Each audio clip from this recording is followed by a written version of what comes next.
साधु महाराज श्री रामायण कथा सुना रहे थे। लोग आते और आनंद विभोर होकर जाते। साधु महाराज का नियम था रोज कथा शुरू करने से पहले आइए हनुमंत जी बिराजिए कहकर हनुमान जी का आह्वान करते थे। फिर 1 घंटा प्रवचन करते थे।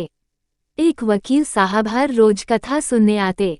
वकील साहब के भक्तिभाव पर एक दिन तर्कशीलता हावी हो गई। उन्हें लगा कि महाराज रोज आइए हनुमंत जी बिराजिए कहते हैं तो क्या हनुमान जी सचमुच आते होंगे।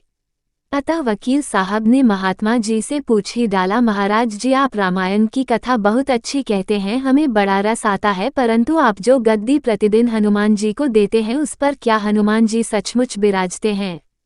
साधु महाराज ने कहा, हाँ यह मेरा व्यक्तिगत विश्वास है कि रामकथा हो रही हो तो हनुमान जी अवश्य पधारते हैं। वकील ने कहा, महाराज ऐसे बात नहीं बनेगी, हनुमान जी यहाँ आते हैं इसका कोई सबूत दीजिए। आपको साबित करके दिखाना चाहिए कि हनुमान जी आपकी कथा सुनने आते हैं। महाराज जी ने बहुत समझाया कि भैया आस्था को किसी सबूत की कसौटी पर नहीं कसना चाहिए, ये तो भक्त और भगवान के बीच का प्रेमरस है, व्यक्तिगत श्रद्धा का विषय है। आप कहो तो मैं प्रवचन करना बंद कर दूं या आप कथा में आना छोड़ दो। लेकिन वकील नहीं माना, कहता ही रहा कि आप कई दिनों से दावा करते आ रहे हैं, ये बात और स्थानों पर भी कहते होंगे, इसलिए महाराज आपको तो साबित करना होगा कि हनुमान जी कथा सुनने आते हैं। इस तरह दोनों के बीच वाद विवाद होता रहा। मौखिक संघर्ष बढ़ता चला गया। हारकर साधु महाराज ने कहा, हनुमान जी हैं या नहीं उसका सबूत कल दिलाऊंगा। कल कथा शुरू हो तब प्रयोग करूंगा। जिस गद्दी पर मैं हनुमान जी को विराजित होने को कहता हूँ आप उस गद्दी को आज अपने घर ले जाना, कल अपने साथ उस गद्दी को लेकर आना और फिर मैं कल गद्दी यहाँ रखूंगा। मैं कथा से पहले हनुमान जी को बुलाएंगे, फिर आप गद्दी ऊंची उठाना। यदि आपने गद्दी ऊंची कर दी तो समझना कि हनुमान जी नहीं है। वकील इस कसौटी के लिए तैयार हो गया। महाराज ने कहा, हम दोनों में से जो पराजित होगा वह क्या करेगा, इसका निर्णय भी कर ले, ये तो सत्य की परीक्षा है।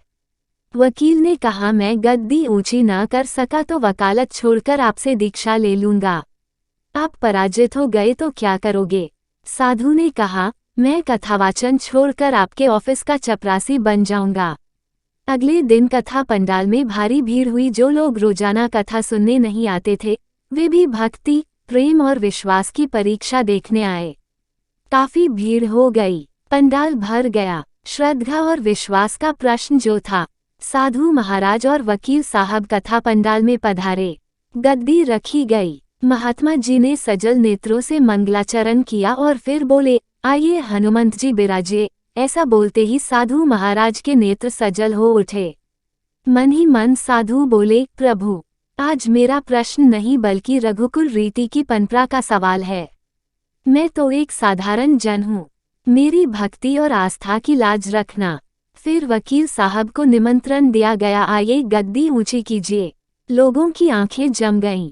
वकील साहब खड़े हुए। उन्होंने गद्दी उठाने के लिए हाथ बढ़ाया पर गद्दी को स्पर्श भी न कर सके। जो भी कारण रहा, उन्होंने 3 बार हाथ बढ़ाया किंतु तीनों बार असफल रहे।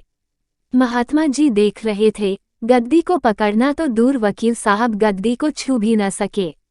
तीनों बार वकील साहब पसीने से तरबतर हो गए।